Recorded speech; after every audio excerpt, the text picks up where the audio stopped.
bong này bánh lươn này bong thì vào chắc tao mở đợt tao được mình tham à đợt này nét ai từ đợt này bong mấy hết mọi người chấm chăm chui rồi 100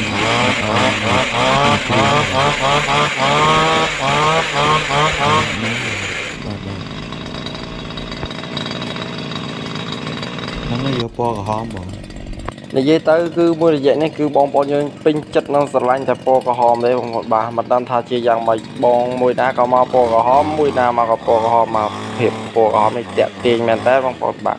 មិនត្រឹមតែតាក់ទាញទេបងប្អូនដូចជាបងប្អូនឃើញសម្លេងគឺចេញមកអែហ្មងសម្លេងនេះមកអែហ្មងទាញបើនិយាយពីការទាញមកវិញ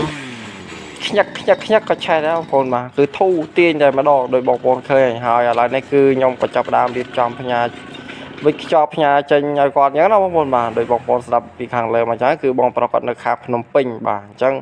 គឺគាត់ order ពីខាងខ្ញុំនេះនៅទីតាំងបើនិយាយទៅនិយាយពីទីតាំងមានបងប្អូនយើងខ្លះគាត់ឆ្ងល់ច្រើនបងប្អូនខ្លះគាត់តែមិនសួរដែរថាទីតាំងហ្នឹងនៅណាអញ្ចឹងណាបាទឥឡូវខ្ញុំបញ្ជាក់នៅក្នុងវីដេអូនេះតែម្ដងទៅបងប្អូនបាទគឺទីតាំងខ្ញុំនៅក្នុងខេត្តក្រចេះបងប្អូនបាទ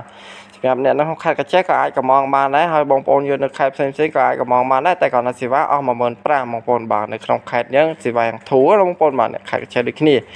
បាទអញ្ចឹងបើនិយាយពីម៉ាស៊ីនវិញគឺតម្លៃត្រឹមតែ 200,000 ទេបងប្អូនបាទជាប្រភេទម៉ាស៊ីនសាំងលាយបាទអញ្ចឹងសម្រាប់ពុកម៉ែបងប្អូនដែលមានតម្រូវការចង់បានម៉ាស៊ីនកាត់ស្មៅអាចតាក់ទងមកតាមរយៈលេខទូរស័ព្ទឬមួយក៏បងប្អូនយើងអាចឆាតមកចូលក្នុង page ហ្នឹងបានតែម្ដងណាបងប្អូនបាទអញ្ចឹងឬមួយក៏អាចតាក់ទងតាមរយៈ Telegram បាទដែលខ្ញុំដាក់នៅលើអេក្រង់នេះតែម្ដងបាទអញ្ចឹងពិសេសសម្រាប់ពុកម៉ែបងប្អូនដែលមានតម្រូវការបាទពិសេសគឺតម្លៃគឺបងប្អូនលក់ប្រម៉ូសិនត្រឹមតែ 200,000 ទេបងប្អូនបាទគឺពិសេសមហាសែនពិសេសតែម្ដងបាទសេវាផ្ញើអស់ 15,000 ម៉ា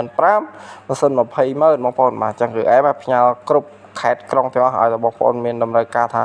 ចង់បានបងប្អូនរៀបចំតេស្តជូននៅដោយបងប្អូនឃើញនេះខ្ញុំរៀបចំឲ្យមកស្អាតតែម្ដងណាបាទហើយវាខ្ចប់ឲ្យមកអែមខ្លាចមានបញ្ហាល្អលួតាមផ្លូវអញ្ចឹងគឺបងប្អូនវិចរុំឲ្យមកអែម